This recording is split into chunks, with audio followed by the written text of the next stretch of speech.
You can go ahead and start turning in your Bibles to Proverbs chapter 14, and we are going to jump right back in where we were.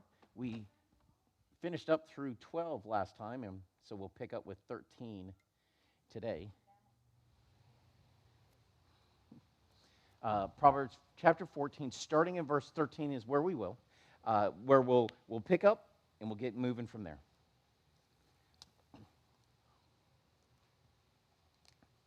Verse 13, even in laughter, a heart may be sad, and the end of joy may be grief. It's a very simple proverb. What Solomon is expressing to us is that even a brave face can mask a broken heart. A person can be laughing on the outside, but they could be dying on the inside, and look beyond just the brave face that someone may have. Care enough about that person to understand what's going on inside of their heart. Verse 14, from his ways, the perverse of heart shall be satisfied, and from his own, so shall a good man. Now, we discussed this before in the Proverbs. This idea of being filled is not that go and be wicked and you're going to end up fat and sassy. But the idea is that you will be filled up, you will be placed inside of you whatever it is that you have desired. So the wicked will be filled up with wicked things, the good will be filled up with good things. Verse 15. The simple will believe every word, but the clever will consider his steps. And what we have here is this admonition to use your brain. We'll see it other times in the Proverbs as well. And it's kind of an interesting one because it's the intersection of 2 points. We're told, 1 Corinthians 13, that love hopes all things. It believes the highest of something. But the same author, Paul, tells us in another place, 1 Thessalonians chapter 5, we are still to test all things. So even though you hope all things, you're still called to test all things. As the great communicator said, trust but verify. And to the best of your ability, think your way through. Verse 16, the wise is cautious and turns from evil, but the fool throws off restraint and is confident. Here we have this idea of the fool throwing caution to the wind and just saying, well, just do it, just send it, even if it's obvious that the path will lead through all kinds of evil. But as we'll see in Proverbs 22, verse 3, the prudent see trouble coming and they try to get out of the way. Don't be overconfident. Think about the possible consequences of the decisions in the path that you're on. Have enough sense to look down the road, and if you see things may be difficult, don't go into it brazenly. Use your brain, hide from trouble that's coming. Verse 17, he who is short of temper will act foolishly. Now, here we're going to start to see an idea that we'll see multiple times all the way through through chapter 16, and the idea is going to be that of self-control. And we have multiple times where we were told by Solomon, you need to control your tongue, you need to control what you say, and we'll see more about that here in a bit as well. But now he's starting to tie these two together. The reason that you learn to control your tongue is so that you can learn to control your actions. And one of the first actions out of understanding how to control your tongue is understanding how to control your temper. But if you're short of temper, you will act foolishly. You won't be in full control of your facilities. And the man who schemes will be hated. Now, we saw in Proverbs 12, the fool who makes their anger known, or the fool will make their anger known that day. And here he's saying someone who's short of a temper, who just blows their lid at anything, that's not good either. But now he goes, maybe you've learned how to control your temper, but you don't know how to let anything go. So you're calm on the outside, or at least composed on the outside, but on the inside you're just scheming and trying to think of how you're going to get even. That person is not good either. And that person will be hated as well. Verse 18, the simple are adorned with folly, but the clever are crowned with knowledge. If you don't use your brain, you will be decked out, you'll be adorned, you'll be dressed up in the consequences of your folly. Using your brain and not using your brain both have consequences. Which one do you want to be wrapped up and dressed up in? Verse 19, the evil bow down before good. And this is one of those places you might want to write in the margin. This is evil's end. The evil will bow down before the good. It may feel like wicked gets away. It may feel like the wicked are winning. But God tells us this is their end. The evil will bow down before the good, and the wicked at the gates of the righteous. They will bow down at the gates of the righteous. They may have their time in the sun, but they will bend their knee in the end. Romans 14, Philippians chapter 2, every knee will bow. Romans 14, Philippians chapter 2, every knee will bow. Every tongue will praise God and confess that Jesus Christ is Lord. Verse 20. The poor is disliked even by his neighbor. Now, this is not instruction. This is observation. Solomon's telling us what is. Even those people who live around you.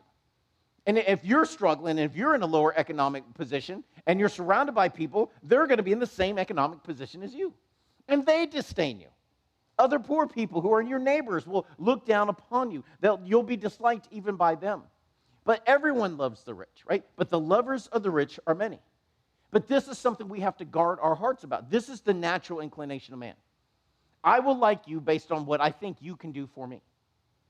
But James warns us about paying special attention to the one who appears to be rich and showing disdain for the poor.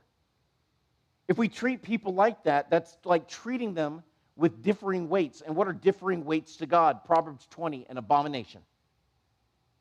So we need to be like Acts chapter 10, verse 34. Acts chapter 10, verse 34. Don't be a respecter of persons. Acts chapter 10 is when Peter has the opportunity to open the door of the gospel to the Gentiles. When he shares it with them and he sees them saved, he goes, I understand today that God is no respecter of persons. God is not one to show partiality. Instead, we are to treat everyone the same because they are all made in the image of God. Jesus died for them too. Verse 21. He who despises his neighbor is a sinner. But he who has mercy on the poor blesses him. Verse 22. Have they not erred, those who plan evil? But loyalty and faithfulness belong to those who plan good. Verse 23, here's a good one. In all toil there is profit.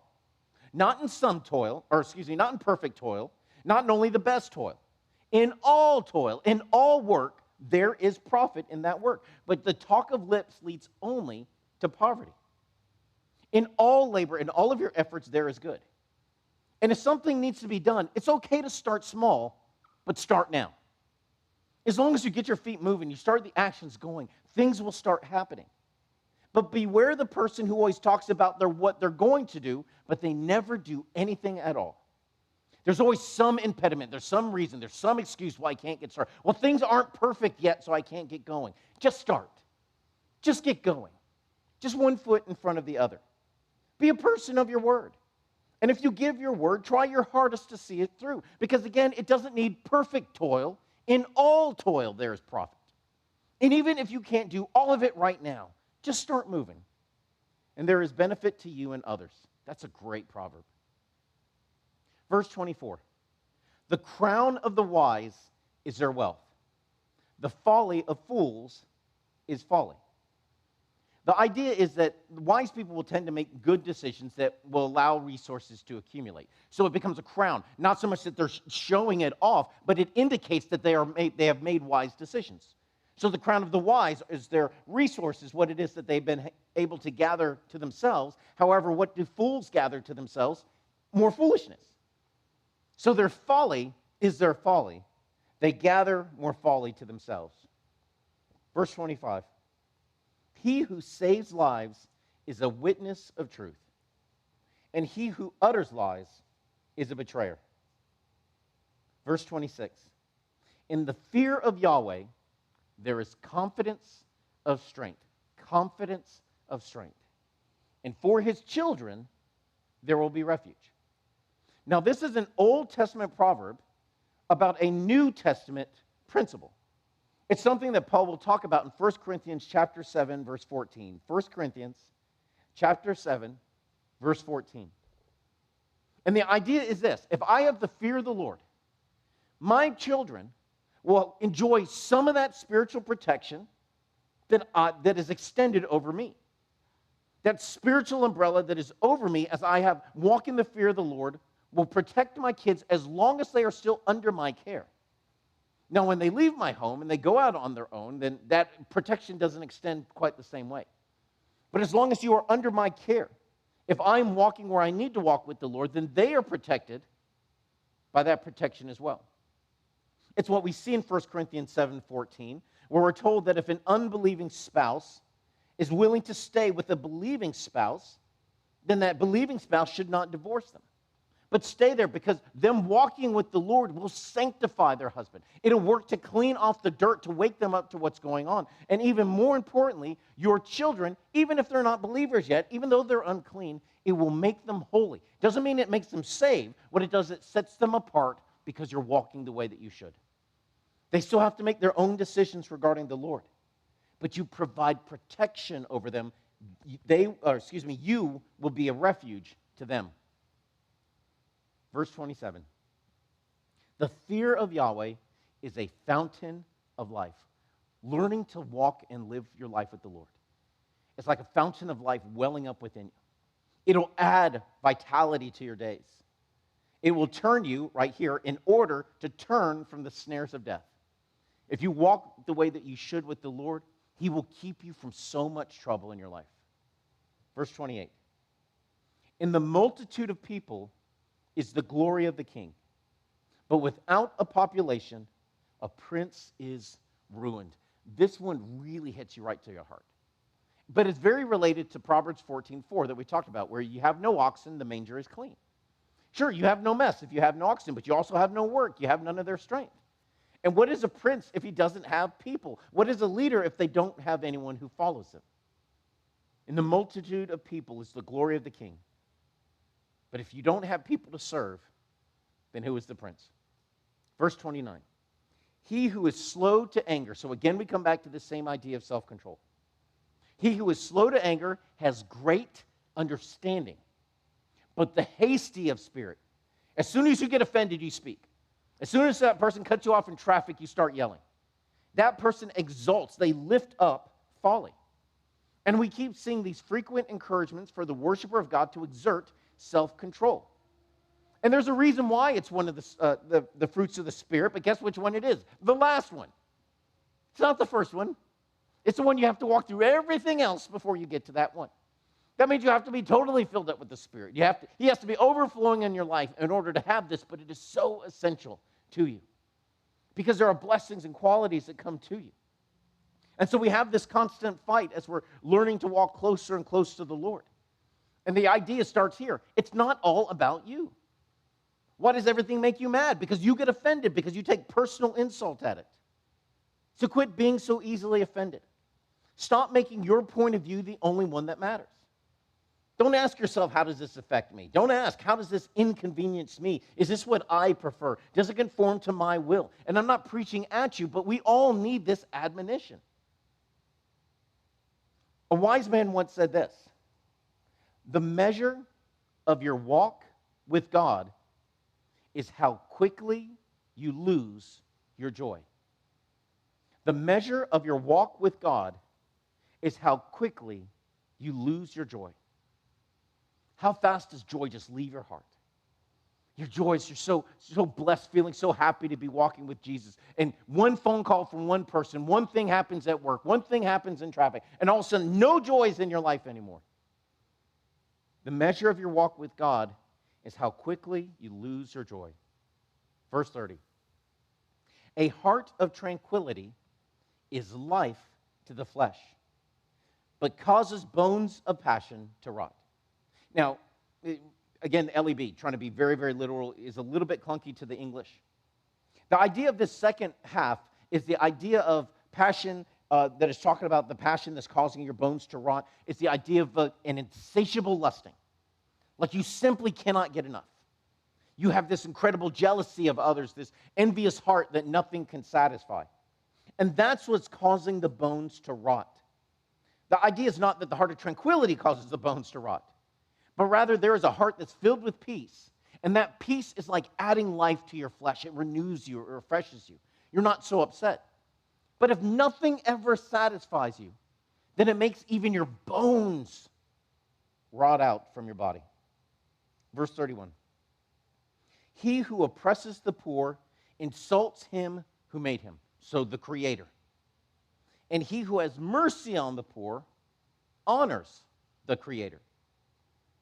If you don't consider the creation, then we show disregard and disrespect to the one who created them.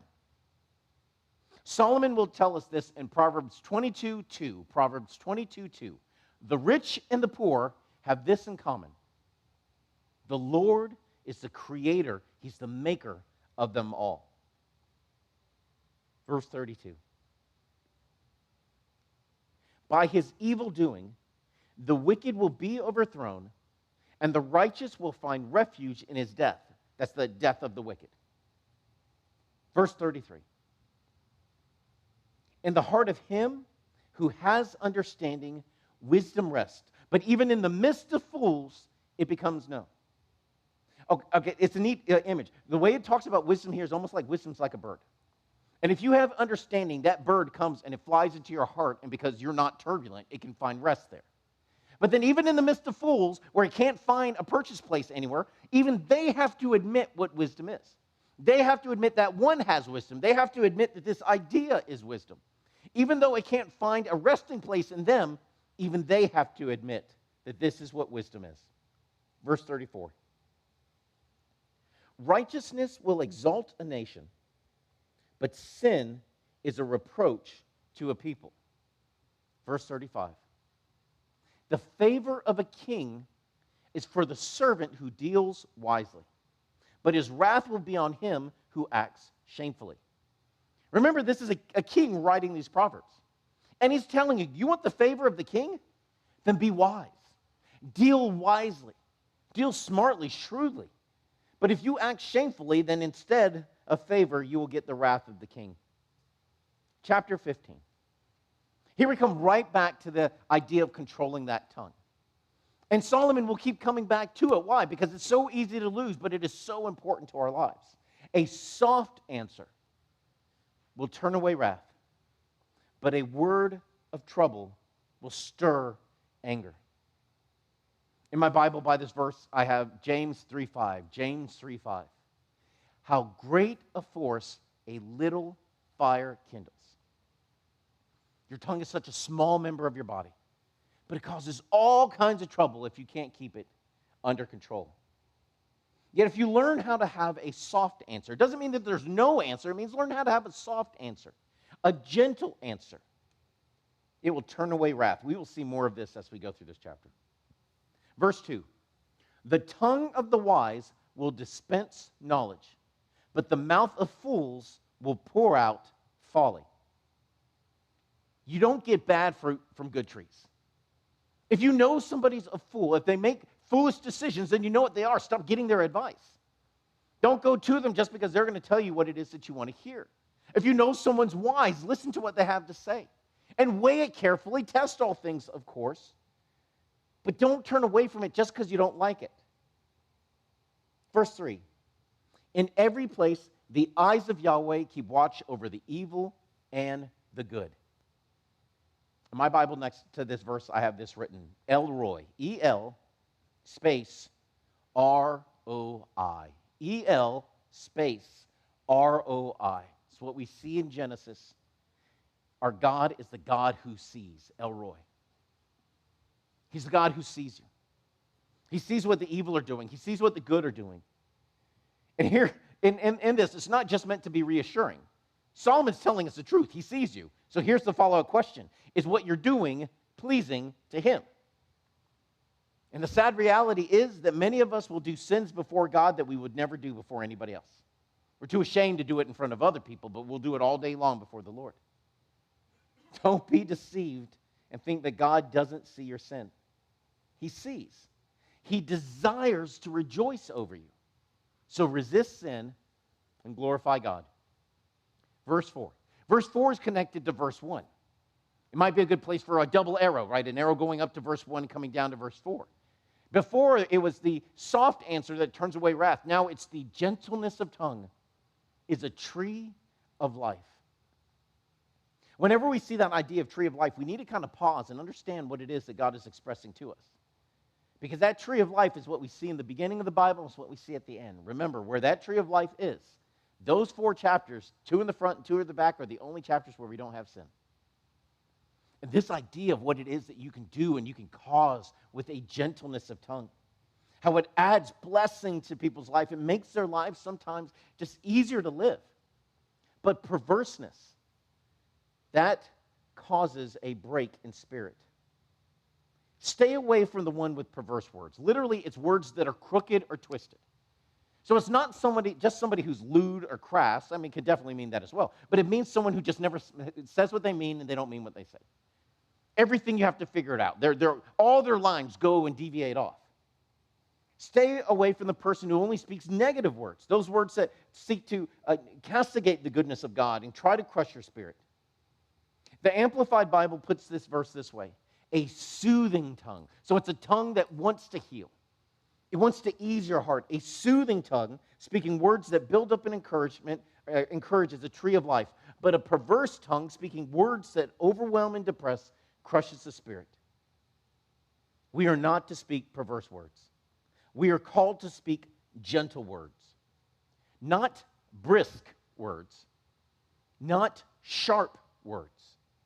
When you speak, and you're speaking with this kind of heart, you care more about the person receiving your words than you do about the person who's saying them. Verse 5. A fool will despise the instruction of his father, but he who guards reproof, guards correction, is prudent. Verse 6.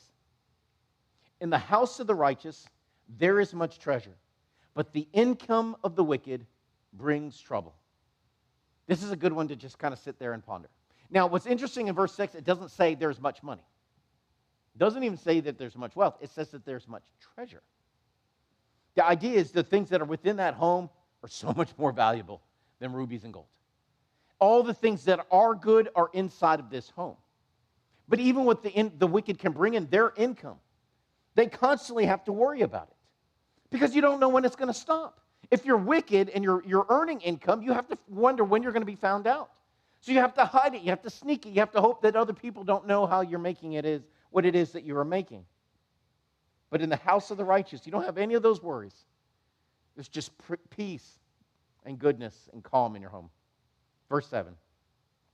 The lips of the wise will spread knowledge, but the hearts of fools, not so. Again, once you've figured out what somebody is, just listen, pay attention. If they're wise, listen to their words, but if you know that they're foolish, don't take their advice. Verse 8. The sacrifice of the wicked is a what? An abomination of Yahweh. But the prayer of the upright is his delight. Last year, as I'm going through this one, I have a note in my Bible, and I have over a decade of notes in the Proverbs. It just over and over again, little things will pop in my head, or Lord, go pay attention to this one today. But I have this next to it. Beware. How many times have you brought a holy sacrifice carried by a sinful heart? God does not want your sacrifice. He wants your heart. Cleanse your heart, O sinner, in the fear of the Lord, that you may be accepted and pleasing in his sight. And here's the catch, because this is what we want to do. But the problem is that anything we bring is going to be garbage to the Lord.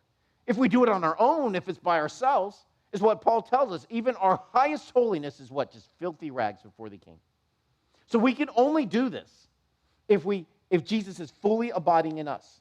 And the reason why we can only do it if Jesus is fully abiding in us is because he is the only one who does everything that pleases the Father. John 8:29. John 8:29. He says, I am never alone. My Father is always with me, for I always do the things that are pleasing to him. The sacrifice of the wicked is an abomination of Yahweh, but the prayer of the upright is his delight. Verse 9.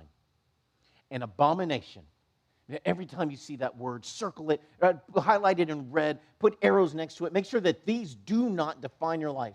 An abomination of Yahweh is the way of the wicked, but he who pursues righteousness, God will love. Verse 10. Severe discipline belongs to him who forsakes the way, but he who hates a rebuke will die. Now, in these two, we have these, verse 9 and verse 10, we have these ideas of competing way, right? So we have the way of the wicked here, and that's an abomination. But we have discipline for those who forsake the way, and we're like, wait, is it the way of the wicked? No, of course not. Here, it's a different way. And as New Testament Christians, we wonder, well, when I hear the way, then I think about John 14:6, Jesus is the way. But for the Old Testament, even though they haven't heard it yet, Isaiah is going to introduce them to the concept of the highway of holiness in Isaiah 35:8. But for us, we stand here at this point after everything's been said and done for the canon, and we understand there is no functional difference. For us, they're one and the same. Walking with Jesus and walking in the highway of holiness are the exact same thing. But we can only walk in that highway of holiness if we walk with Jesus. And if we stay with Jesus, we can avoid the discipline that is coming. Verse 11. Sheol and Abaddon are before Yahweh. So the idea of even the afterlife, even hell is open before him. So if that's open before him and he can see everything there, how much more the hearts of the children of men? If all of the afterlife is available to God, he can see it all, what makes us think we can hide the contents of our heart? Like we discussed in verse 3, our God is the God who sees. Verse 12, a scoffer does not like his rebuke. To the wise, he will not go. A scoffer won't go to the wise because he doesn't want to be corrected. And because he's a scoffer, he makes fun of everything it is that he hears. So in our minds, we have not only this person who mocks everything else, but also has this just undergirding sarcastic tone about everything. Whatever you have to say, they're going to make it less than. And that's scoffing. That's mocking. We're like, oh, no, I'm just sarcastic. No, understand what that is. Understand this heart that goes along with it. And if someone's trying to help you, don't be so quick to push their words away. Are they wise? To them you should go. Verse 13. A heart of gladness will make good countenance, but in sorrow of heart, a spirit is broken. It's a neat one. What are the first three gifts of the Spirit, right? Love, joy, peace. As you're walking with God and his Spirit overfills you, these are the first things you should see in somebody. So if you tell me that you're saved, I have no idea if that's true, but I'm looking for fruit. And if I see these fruit appearing in your life, then God's doing something for sure. Here, this heart of gladness, this heart that's on the inside will make for a bright countenance on the outside. The ideas of your face, the way that you look. So here's the fun of it. Don't be a permanent sourpuss. Don't let your face permanently be in this scowl. If you have joy on the inside, it should shine forth to the outside. And the second part of the verse is not a warning about this person who's in sorrow of heart, but it's sad. Understand that if their spirit is broken on the outside, is there sorrow of heart on the inside? Be sensitive to that. Verse 14. The heart of him who understands will seek knowledge, but the faces of fool, and I love the way that it's put here in the LEB. It's one of the spots they really did a great job. The faces of fool feed on folly. A wise person will have this yearning, a hunger for knowledge. Like you can't learn enough. You just want to know more. It's a great season in life. You should enjoy it whenever you're there. But beware the heart that feeds on stupid things. And the way that Solomon presents it here is the idea of fools being like pigs who are feeding their faces on folly. They're just shoving it in. They're just dipping their face right into the bowl. They can't seem to get enough. Verse 15. All the days of the poor are hard, but goodness of heart is a continuous feast. For the one who's in pain, every day seems to stink. It's hard when you don't have options. You feel vulnerable. It's every day there's this oppressive weight on you. But even if you are poor, and that's the idea of the proverb, all the days of the poor are hard. If you're poor, it's going to have hard days. But if there is goodness of heart within you, that goodness of heart will be a continuous feast. Because it makes it possible to bear with even difficult times. Every day holds new adventures and opportunities for the one who has a good attitude. Verse 16. Better is little with the fear of Yahweh than great treasure and trouble with it. Here's the idea. My God is more than enough for me. That's the idea. Even if you only have a little, but you're filled with the fear of the Lord, then God will bring you your portion, and he'll help you to be satisfied with it. But if you have the biggest treasure in the world, how much more trouble comes along with it? So we talked about before, that the rich have to worry about using their wealth as this big leverage to kind of protect themselves. But the poor aren't troubled with some of the things that the rich have to deal with. Don't think, well, if I have lots of money, then all my problems will be gone. That's not the way it works. More money, more problems, the trouble that goes along with it. Verse 17, better is a dinner of vegetables when love is there than a fattened ox and hatred with it. It builds on verse 16. It's better to only be able to eat just the stuff you can grow in your own personal garden than to have a fattened ox and hatred with it. So here's one of the fun things about working in a police department and working on the road is whenever you got those domestic calls for Thanksgiving. Happens some with Christmas, but a lot more in Thanksgiving. And inevitably you would end up at a house where the family would all be yelling in this room and the turkey would be thrown all the way across the house to the far side of the room. It makes you appreciate those times when you go home and all you have is like a slice of toast or just a humble little sandwich and it's peace in the house. And I wouldn't trade that for all the holidays with all the people, with people you can just barely stand. There's no peace in that. There's only strife, there's only anger and hatred and yelling and everyone just trying to put on a good face and not say the thing that's going to upset the other family member.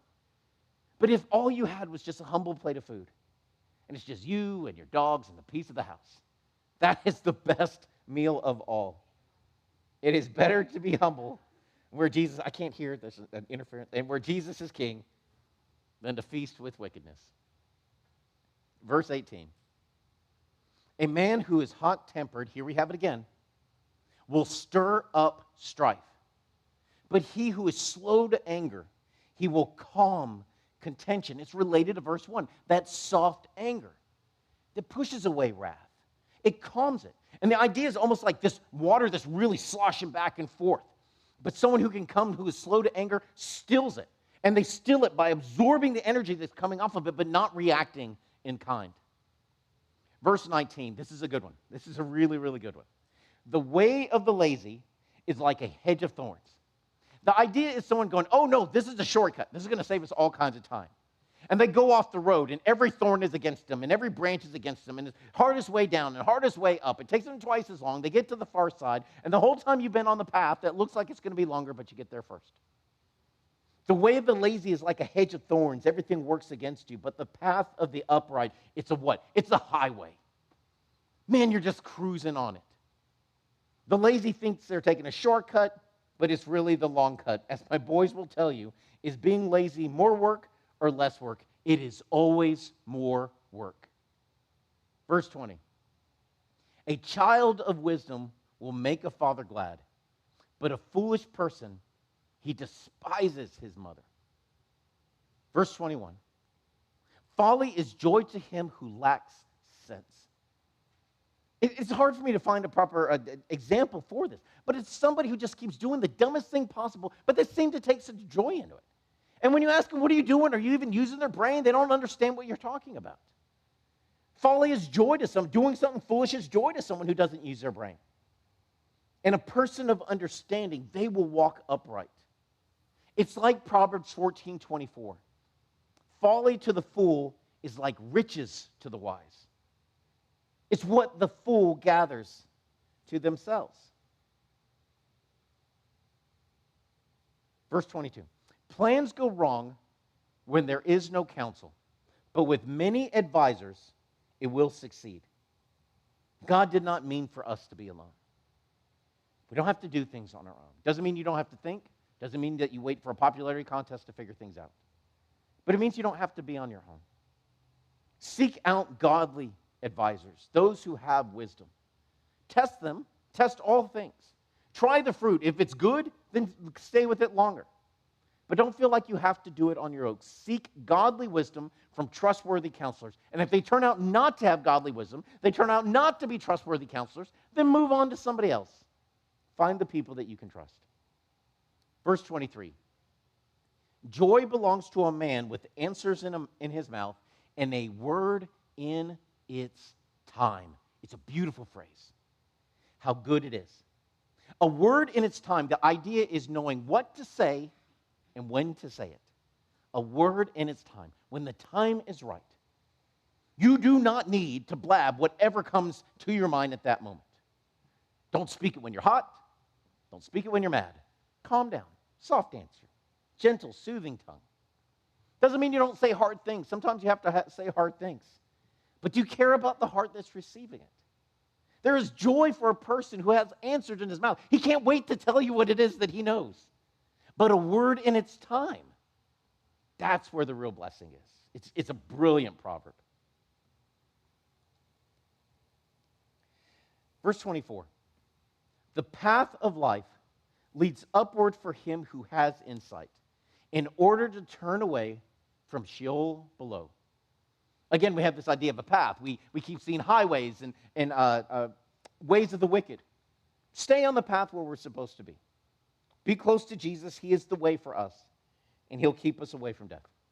Verse 25, the house of the proud. Now, in this one, it's a really neat idea. We have the house of the proud, and then we have the property line of the widow. She doesn't even have a house in this proverb. And the house looks really impressive, right? Sure, the wicked spend lots of money on it. It looks like it's the finest stone. It's nice and tall. But what does Yahweh do? He comes and he tears it down. The house of the proud, Yahweh will tear down, but he will maintain the property line of the widow. Not even her border will move. Their whole house is coming down. But that widow, it's a picture of humility and vulnerability and reliance upon the Lord. He protects even the property line. Verse 26. Plans of evil are a what? An abomination. Over and over again, we keep seeing this. Make sure that this does not define your life. Plans of evil are an abomination of Yahweh, but gracious words, pure words, soft words, gentle words. We keep seeing this over and over again. Words like that are pure. And these are words that please God. The context is not words that please us. When it says gracious, it doesn't mean we would say it's gracious. It means God says that it's gracious. He is the standard in verse 26. Verse 27. He who makes trouble for his house is he who is greedy for unjust gain. But he who hates bribes will live. Verse 28. A heart of righteousness will ponder the answer. Remember what we saw before, a word in its time. But a mouth of wickedness does what? It just pours out deceit. The righteous one will think about it. So here in my Bible, I have this. Pray, think, then talk. Don't talk, then think. Then don't talk and go, oh, yeah, I should have mulled that one over a little bit. The wicked are ruled by their passions.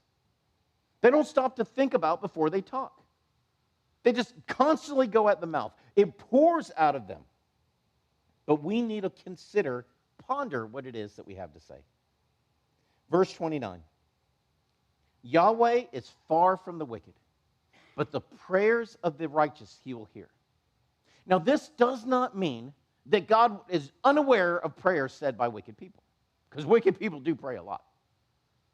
What it means is he will not hear them. And the idea of the Hebrew word is to listen carefully, to heed, to obey. So it's the way that a parent leans down to listen to their child, their grandchild. You're leaning down. You really want to hear. You want to be able to bless them if you can. That's the idea. He does not do that with the wicked. Not the way that he inclines his heart to us when we cry out to him. Verse 30. From the light of the eyes, the heart will rejoice.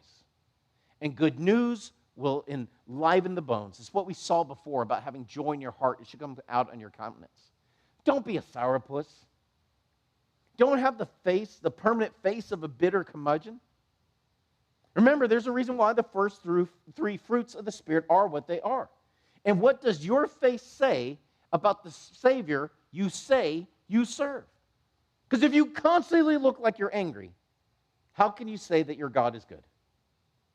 Verse 31. The ear of him who listens to admonitions of life. Now, that's a neat idea. Admonitions of life. This means life lessons. You learn from the experience of others. If you are wise, you will study history so you can learn from the mistakes of others without having to earn the scars. That's why we study history, so that we don't repeat their mistake. These lessons of life, these admonitions of life, in the midst of the wise, it will lodge. Verse 32. He who ignores instruction despises himself. Why? Because he's the one who's going to bear with the consequences. If you're foolish, guess who deals with those bruises first? It's you. But if you hear admonition, you gain heart. Verse 33. Fear of Yahweh is the instruction of the wise. Now, this is a brilliant one, right? And before honor comes humility. But this idea of the fear of the Lord is the instruction of wisdom. Now, we saw in chapter 1 that the fear of the Lord is what? The beginning of wisdom. But now what we find is that fear of the Lord is wisdom itself. It is the instruction of wisdom. It's not just the beginning, but learning to walk with him, keeping that fear of the Lord, is the instruction of wisdom itself. And in order to receive this instruction, humility must come first. Humility comes before honor. Humility leads the way. God will not raise up someone who refuses to bow down to him. And it's one of those things that you beg with somebody who's being really prideful and they're refusing to submit to God, and you're just begging them, please, please, be humble. Because I can guarantee you, by all the bruises and the bumps on my head, that before God gets ready to teach you a lesson or to use you at all, he will humble you first. And if you will just learn to bow the knee to him, it's a whole lot less painful. Because he cannot trust someone who will not bow down to him. For if he lifts you up and you're already proud, you will only cause more harm than good. Now, that last proverb in chapter 15 acts as the conclusion to everything that just came before it in chapter 15. The conclusion of the above proverbs of that chapter is that the fear of the Lord is wisdom. Understand how those go together. Chapter 16. We're not going to be able to finish up this chapter, but let's get just a couple more in. Verse 1. To mortals belong the plans of the heart. Now, I just hold on to that idea for a moment. To mortals belong the plans of the heart. It means the things that you end up coming out on the outside of you are already stored in there. This is what your desire is. We have this idea coming from Job, where we'll see these people, these bandits come raining down upon Job, and it looks like, well, Satan made them do it, or God made the Satan make them do it, and that's not at all what happens. But what we do see in the second part of this verse gets a little weird for us, because it says, but from Yahweh comes the answer of the tongue. The plan is in the person's heart, but the answer that comes out is from God. And we're like, what is going on? What's going on is that God will sometimes permit that answer to reveal what is inside of that heart. In verse 1, verse 3, and verse 9 all refer to man's plans and God's sovereignty over them. Because what we have here is this. Here's the struggle. If all the answers that come out of people's mouths, God's in control of all of them, and are all those words righteous or correct? Are not some of them lies and deceits? Do not some of them cause us to stumble? And we're like, wait a minute, they're coming from God. And how can anything bad come from God? And immediately we start to go into the spiral. We know this from the scripture, that there are times that the Lord will permit a lying demon to put a lying spirit in someone's mouth. And that decision came from God, and that demon was sent by God. God can shut a person's mouth if he wants. He can render them incapable to speak. And what this means is that God doesn't force a wicked heart to say something false. He doesn't go, you're going to say this whether you like it or not. That's not the idea. The idea is that he's going to permit you to reveal whatever's on the inside. But why does God allow some people to speak deceitful things that causes us this trouble that we have?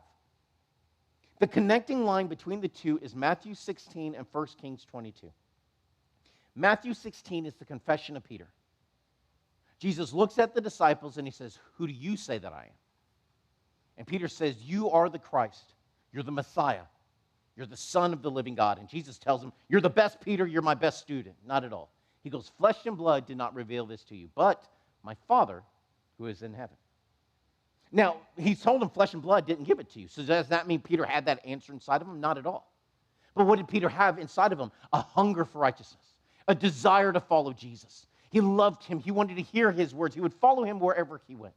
And because that was his heart towards Jesus, God allows him to see this truth and be the one to speak it out. 1 Kings 22. We have in that moment, King Ahab and King Jehoshaphat are going to go to battle. And King Ahab is surrounded by all these false prophets, and they're putting on the show, and Jehoshaphat's like, is there a real prophet anywhere in this area? And King Ahab goes, oh yeah, there's this one guy, his name's Micaiah, but I hate him. So he goes, can we bring that guy up? He comes up there, and he tells them, he goes, the Lord's given me a vision. He allowed me to see the throne room of heaven. And he cries out to everyone who's appeared before him, including among them our fallen angels.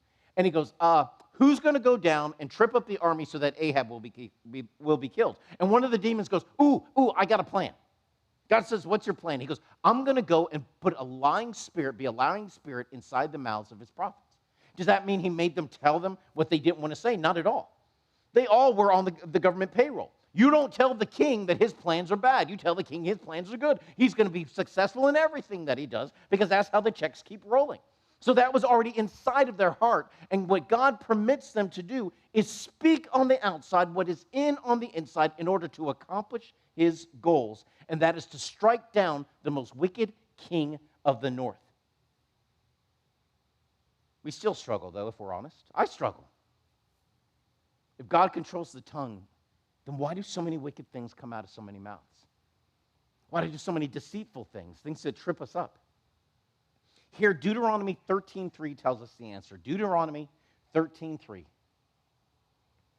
In that passage, God is saying, do not listen to the words of false prophets. Don't listen to the dreamer of dreams. And this is why, Deuteronomy 13:3, for the Lord your God is testing you to find out if you really love him with all of your heart. He's telling you, do not listen to the one who says, let's not worship God. Let's go worship foreign gods. Don't listen to the one that said, I had a dream, I had a vision last night. We have a brand new God to serve. He says, don't listen to them. But I'm going to allow them to speak in order to test your heart so you can show what's on the inside, whether you really love me at all. It's a very deep proverb, but a super powerful one too. Verse 2. All the ways of a man are pure in his own eyes. And go ahead and write Proverbs 12:15, Proverbs 12:15 in the margin. Because the way of a fool is right in their own eyes. Some people can justify everything. Even when you know it's wrong, even when you know it's sin, even when you know it's folly. All the ways of a man are pure in his own eyes. He can justify everything he does to himself. But God, Yahweh, weighs the spirit. You may think you can justify your motives, but what will God think about what it is that you have done? This proverb teaches us we are not the standard of wisdom. What you do, you can't be the one to say if it's wise or not. We are told not to be like those in 2 Corinthians 10:12.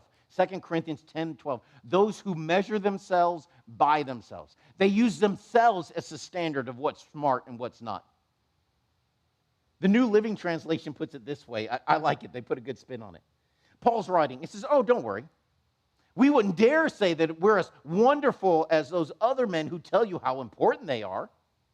But they only comparing themselves with each other, using themselves as the standard of measurement. How ignorant. Verse 3. This is our last one for tonight. Commit your work to Yahweh, and all your plans will be established. What did we see before? All toil has profit. All labor, all work has something to benefit, that will benefit you. And here we see, commit your work to Yahweh. In the Psalms, we have it like this. Delight yourself in the Lord, and he will give you the desires of your heart. Because if he is your delight, then all your plans will be in harmony with him.